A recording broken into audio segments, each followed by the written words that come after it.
செம ருசி சமையல் ஈஸி. இப்போ நம்ம பார்க்க போகிற டிஷ் ஹரா பரா கபாப். அதற்கு தேவையான பொருட்கள் பாலக், பச்சை பட்டாணி, கேரட், பீன்ஸ், காலிஃப்ளவர், உருளைக்கிழங்கு, பன்னீர், கொத்தமல்லி, சீஸ், மஞ்சள் தூள், மிளகாய் தூள், கரம் மசாலா, சாட் மசாலா, உப்பு, நெய். ஸோ இப்போ நம்ம எப்படி செய்கிறதுன்னு பார்க்க போகிறோம். ஸோ இது எல்லாமே வந்து ஹரா பரா கபாப்னா ஃபஸ்ட்டு வந்து லைக் ஹரானா வந்து ஹிந்தியில் வந்து நமக்கு வந்து ஒரு க்ரீனிஷ் கலரில் வர ஒரு சின்ன கபாப். இது வந்து நம்ம சிமிலர் சைஸ் ஆஃப் இது பார்த்திங்கன்னா நம்ம வந்து வடை எப்படி பண்ணுவோம் லைக் அந்த மாதிரி ஒரு ஷேப்பில் வரும். ஆனால் நம்ம டீப் ஃப்ரை பண்ணுறதுக்கு பதிலாக இது வந்து நம்ம வந்து கீயில் பேன் ஃப்ரை பண்ணி எடுப்போம். ஸோ அதுக்கு நம்ம ஒரு பைண்டிங் ஏஜென்ட்ஸ் வேணும். அந்த பைண்டிங் ஏஜென்ட்டுக்காக வந்து நம்ம வந்து பொட்டேட்டோ இதில் ஆட் பண்ணுவோம். ஸோ இது வந்து பாயில் பொட்டேட்டோ, நல்ல பொட்டேட்டோ வந்து பீல் பண்ணிவிட்டு டைஸ் பண்ணிவிட்டு பாயில் பண்ணி வச்சுருக்கோம். வந்து பொட்டேட்டோ எடுத்துக்கிறோம். இதில் பார்த்திங்கன்னா மேஜர் குவான்டிட்டி ஆஃப், அதாவது நம்ம ஆட் பண்ணுற டோட்டல் மிக்சரோட அமௌண்ட்டில் நிறைய அமௌண்ட் பார்த்திங்கன்னா நிறைய வெஜிடபிள்ஸு. இது வந்து பொட்டேட்டோ வந்து ஜஸ்ட் ஒரு பைண்டிங் ஏஜென்ட்டுக்காக தான் ஆட் பண்ணுறோம். ஸோ நான் சொன்ன மாதிரி பாலக்கை வந்துட்டு நல்லா சின்ன சின்னதாக கட் பண்ணிவிட்டு அது கூட பச்சை பட்டாணி சேர்த்து பாயில் பண்ணி பேனில் குக் பண்ணி எடுத்துகிட்டு அதை வந்து ரொம்ப ஃபைனாக ஒரு பியூரியாக இல்லாமல் ஓரளவுக்கு வந்து ஒரு கோஸான ஒரு பேஸ்ட் மாதிரி பண்ணி வச்சுருக்கேன். அது கூட கொஞ்சம் சாப் ஜிஞ்சர் ஆட் பண்ணியிருக்கோம். ஸோ அது எல்லா மிக்சரையும் வந்து நம்ம இது கூட ஆட் பண்ணிக்கலாம். அப்புறமா கேரட், பீன்ஸ், காலிஃப்ளவர் இது எல்லாத்தையும் ரொம்ப பொடிமாக சின்னதாக வந்து கிரேட்டரில் கிரேட் பண்ணிவிட்டு அதையும் குக் பண்ணி வச்சுருக்கோம். அதையும் வந்து மிக்சர் கூட ஆட் பண்ணிக்குவோம். இந்த கபாபை நல்லா ஒரு என்ரிச் பண்ணுறதுக்காக இது கூட வந்து நம்ம கிரேட்டட் பன்னீர் சேர்த்துக்கலாம். தென் நம்ம லைக் பன்னீர் வெஜிடபிள்ஸ் மட்டும் வந்து சேர்த்தா வந்து நம்ம வந்து கபாப் வந்து அந்தளவுக்கு டேஸ்டியாக இருக்காது. இந்த டேஸ்ட்டை வந்து இம்ப்ரூவ் பண்ணுறதுக்காகவும் இது கூட இந்த டிஷ்ஷை வந்து என்ரிச் பண்ணுறதுக்காகவும் இது கூட நல்லா வந்து கிரேட்டட் சீஸ் சேர்க்க போகிறோம். நம்ம அந்த சீஸ் சேர்க்கும்போது நீங்கள் வந்து சாப்பிட்றப்போ உங்களுக்கு வந்து ஒரு நல்ல ஒரு க்ரீமி பைட்ஸ், அந்த சீஸி பைட்ஸ் வந்து சாப்பிட்றப்போ அது ஒரு இந்தியன் ஸ்டைலில் மற்ற வெஜிடபிள்லாம் சாப்பிட்றப்போ எப்படி இருக்குமோ அந்த டேஸ்ட் வரும். இது கூட ஹர்ப் கொரியாண்டர், நல்லா கொரியாண்டர் ஃபைன் சாப் கொரியாண்டர் ஆட் பண்ணிக்கலாம். இது கூட நமக்கு தேவையான அளவு ஸ்பைசி சேர்த்துக்க போகிறோம். ஸ்பைசிக்காக நம்ம Kashmiri red chilli powder use பண்ணுறோம். கொஞ்சமாக மஞ்சள் தூள், சாட் மசாலா, நமக்கு கொஞ்சமாக டேஞ்சினஸ் கொடுக்கறதுக்காக அந்த கபாப் கூட சாட் மசாலா சேர்த்துக்கிறோம். அது கூட ஹோல் கரம் மசாலா, அது நல்லா பவுடர் பண்ணிவிட்டு வர கரம் மசாலா ஆட் பண்ணிக்கிறோம். ஸோ அவங்களோட மசாலாவோட அந்த ஹோல் லைக் நம்ம சினமன், காடமம், க்ளவ் அதோட ஃப்ளேவர்ஸ் நல்லா வந்து இந்த ஹரா பரா கபாப்பில் இருக்கும். தேவையான அளவு உப்பு, இது கூட ஜஸ்ட் டேஷ் ஆஃப் லெமன் சேர்க்குறோம். ஸோ அந்த லெமனோட டேஞ்சினஸ் வந்து கபாவுக்கு வந்து ஒரு டேஸ்ட்டை வந்து இம்ப்ரவைஸ் பண்ணி கொடுக்கும். இது நல்லா வந்து பைண்ட் பண்ணுறதுக்காக நம்ம ஆல்ரெடி பொட்டேட்டோ ஆட் பண்ணியிருக்கோம். அந்த பொட்டேட்டோ வந்து ரொம்ப கம்மியாக ஆட் பண்ணிருக்கனால அந்த பைண்டிங் வந்து நமக்கு கரெக்டாக வராது. அதனால் இது கூட கொஞ்சமாக கடலை மாவு சேர்த்துக்கலாம்.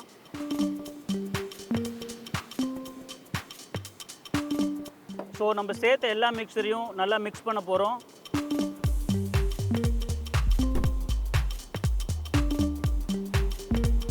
இது எல்லாத்தையும் மிக்ஸ் பண்ணிவிட்டு நம்ம ஒரு சின்ன பேட்டிஸாக பண்ணி அதை வந்து பேன் ஃப்ரை பண்ணி எடுக்க போகிறோம்.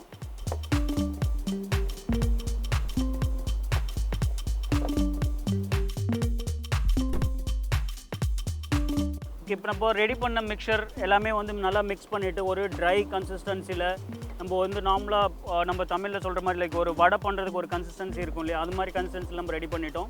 இது வந்து பக்கத்தில் ஒரு சின்ன பவுலில் வந்து நம்ம வாட்டர் வச்சுருக்கேன். ஸோ கை வந்து நம்ம இதை வந்து ஒரு பேட்டிஸ் பண்ணும்போது ஸ்டிக் ஆகாமல் இருக்கிறதுக்கு வாட்டரில் டிப் பண்ணுறதுக்காக நான் வச்சுருக்கேன். சப்போஸ் இன்கேஸ் வந்து உங்களோட பொட்டேட்டோ மிக்சர் வந்து பொட்டேட்டோ ஓவர் பாயில் ஆகியோ இல்லை வந்து பொட்டேட்டோவில் வந்து வாட்டரி அதிகமாக இருந்தால் இல்லை வெஜிடபிள்ஸ் வாட்டர் ட்ரை ஆகாமல் இருந்தால் வந்து இந்த மிக்சர் வந்து உங்களுக்கு வந்து கொஞ்சம் லைக் இன்னும் ஒரு சாகி கன்சிஸ்டன்சியில் வரும். அது மாதிரி வரும்போது நீங்கள் வந்து ப்ராப்ளி உங்கள் வீட்டில் வந்து ப்ரெட்ஸ் இருந்துச்சுன்னா ப்ரெட்டை வந்து மிக்சியில் ஜஸ்ட் ஒரு ரோல் பண்ணிவிட்டு அந்த ப்ரெட் இது கூட மிக்ஸ் பண்ணிக்கலாம். இல்லை ப்ரெட் க்ரம்ஸ் இருந்துச்சுன்னா வந்து அந்த ப்ரெட் க்ரம்ஸ் இது மிக்ஸ் பண்ணிடலாம். இந்த ரெண்டில் ஏதாவது ஒன்று மிக்ஸ் பண்ணும்போது உங்களோட அந்த மிக்சர் வந்து கொஞ்சம் ஒரு ட்ரை ஆயிரும். அதே மாதிரி ஹேண்டில் பண்ணுறதுக்கு ஈஸியாக இருக்கும். ஸோ இப்போ வந்து நான் வந்து பேட்டிஸ் பண்ண போகிறேன்.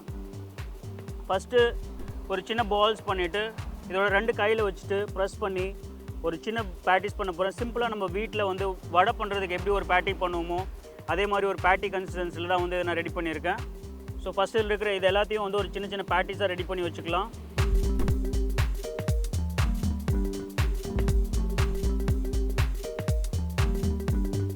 ஓகே, ஸோ இப்போ நம்ம வாட்டரில் டச் பண்ணிவிட்டு நம்ம இதை வந்து ஒவ்வொரு டைமும் வந்து எடுக்கிறனால வந்து கையில் வந்து ஸ்டிக் ஆகாமல் வருது. இதை நீங்கள் வாட்டருக்கு பதில் லைட்டாக வந்து லைக் இன்னும் கையில் வந்து ஆயில் தடவிட்டு கூட நீங்கள் வந்து இதை வந்து இந்த ப்ராக்டிஸ் பண்ணலாம். ஸோ கையில் ஒட்டாமல் வரும். Best way is water. நீங்கள் வாட்டர் வந்து வச்சு பண்ணும்போது கையில் கண்டிப்பாக இது வந்து ஒட்டாமல் வரும். அதே மாதிரி ஒரு நல்ல ஒரு ஹெல்த்தியான டிஷ். இதில் பார்த்தீங்கன்னா வந்து பொட்டேட்டோ வந்து ரொம்ப கம்மியான அளவு தான் ஆட் பண்ணியிருக்கோம். மற்ற விஷயங்கள்லாம் ஆட் பண்ணியிருக்கிறது எல்லாமே பார்த்தீங்கன்னா வந்து இதில் வந்து பாலக் இருக்குது, க்ரீன் பீஸ் இருக்குது, கேரட், பீன்ஸ், காலிஃப்ளவர்லாம் இருக்குது. இதே கபாபை வந்து நீங்கள் வந்து ரொம்ப நல்லா வந்து ரிச்சாக பண்ணணும் அப்படின்னு நினச்சிங்கன்னா, நான் லாஸ்ட்டாக சொன்ன மாதிரி இதில் வந்து பிரெட் கம்ஸ் ஆட் பண்ணுங்கள் அப்படின்னு சொன்னேன். நான் ஒரு டோ லூஸாக வந்துச்சுன்னா அதுக்கு பதிலாக நீங்கள் ரோஸ்டட் பீனட்டை வந்து க்ரஷ் பண்ணி இது கூட மிக்ஸ் பண்ணிக்கலாம். ஸோ நீங்கள் சாப்பிட்றப்போ ஒரு க்ரன்ச்சி பைட்ஸ் கிடைக்கும்.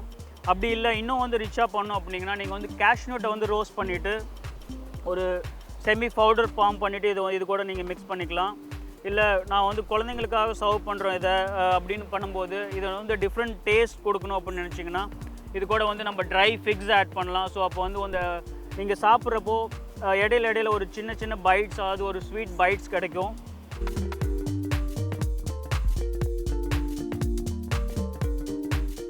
ஸோ இப்போ நம்ம ரெடி பண்ண மிக்சரை வந்து சின்ன சின்ன பேட்டிஸாக ரெடி பண்ணி வச்சுருக்கோம். இதை வந்து பேனை ஹீட் பண்ணிவிட்டு நல்லா வந்து அதில் கொஞ்சம் கீ ஆட் பண்ணிவிட்டு அதில் வந்து நம்ம வந்து பேன் ஃப்ரை பண்ணி எடுக்க போகிறோம். ஸோ இது ஒன்றா வந்து நம்ம பேனில் ஆட் பண்ணிடலாம். ஸோ அதில் கீ ஆட் பண்ணிவிட்டு நம்ம இந்த நம்ம ரெடி பண்ணி வச்சுக்கிற பேட்டிஸை வந்துட்டு நம்ம பேன் ஃப்ரை பண்ணி எடுக்க போகிறோம். நல்லா வந்து ரெண்டு சைடும் வந்து கோல்டன் ப்ரௌன் கலர் ரீச் ஆனோடனே வந்து நம்ம வந்து இது வெளியில் எடுத்துடலாம். ஸோ ரொம்ப குக் ஆகணும்னு அவசியம் இல்லை. ஓரளவுக்கு ஒரு சைடு வந்து ஓரளவுக்கு கோல்டன் ப்ரௌன் வந்ததுக்கப்புறம் நம்ம வந்து இது ரிமூவ் பண்ணிடலாம். ஏன்னா வந்து இதில் ஆட் பண்ணி மிக்ஸ் பண்ணி வெஜிடபிள்ஸ் எல்லாமே வந்து ஆல்ரெடி குக் ஆனது தான். ஸோ அதனால் ரொம்ப வந்து குக் ஆகணும்னு அவசியம் இல்லை. லைட்டாக வந்து கலர் வந்தோடனே வந்து நம்ம வந்து இதை டர்ன் பண்ணி எடுத்துடலாம். இது ஒரு நல்ல வந்து ஒரு பார்ட்டி ஸ்நாக். இதை வந்து நீங்கள் வந்து இந்த மிக்சர் ரெடி பண்ணி வச்சிட்டிங்கன்னா அட்லீஸ்ட் ஒரு 2 to 3 days நம்ம ஃப்ரிட்ஜில் வச்சுட்டு நம்ம எப்போ தேவையோ அப்போ எடுத்து யூஸ் பண்ணிக்கலாம். நீங்கள் ஃப்ரிட்ஜில் வைக்கும்போது இன்னும் கூட வந்து நல்லா செட் ஆக ஆரம்பிக்கும்.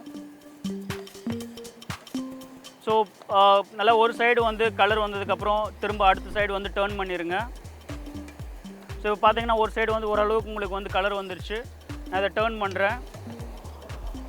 நல்ல ஒரு க்ரீனிஷ் கலரில் அதே மாதிரி நல்லா வந்து கிறிஸ்பி ஸ்கின் வந்து ஃபார்ம் ஆகிட்டு வருது. இப்போ பார்த்தீங்கன்னா வந்து ஒரு நல்ல ஒரு கோல்டன் ப்ரௌன் கலரில் வந்து குக் ஆகிருக்கு. நல்ல ஒரு அவுட்டர் ஸ்கின் வந்துட்டு ஒரு நல்ல கிறிஸ்பியாக ஃபார்ம் ஆகிருக்கு.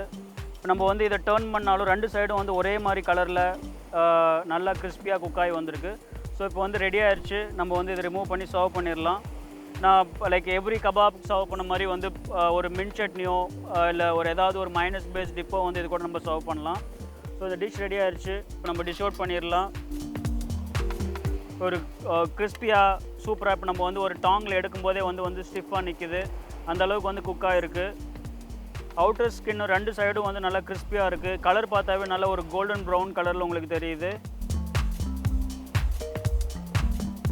கலரும் நல்லா வந்து நம்ம ஆட் பண்ண ஸ்பினாச் அண்ட் க்ரீன் பீஸ் எடுத்து வந்து க்ரீனிஷ் கலரில் நல்ல வெஜிடபிளோட அந்த சீஸ் அண்ட் பன்னீர் வந்து நல்லா என்ரிச் பண்ணியிருக்கோம். நம்ம குக் பண்ணது வேறு நல்ல கீயில் குக் பண்ணியிருக்கனால அந்த கீயோட ஃப்ளேவரும் ரொம்ப நல்லா இருக்குது.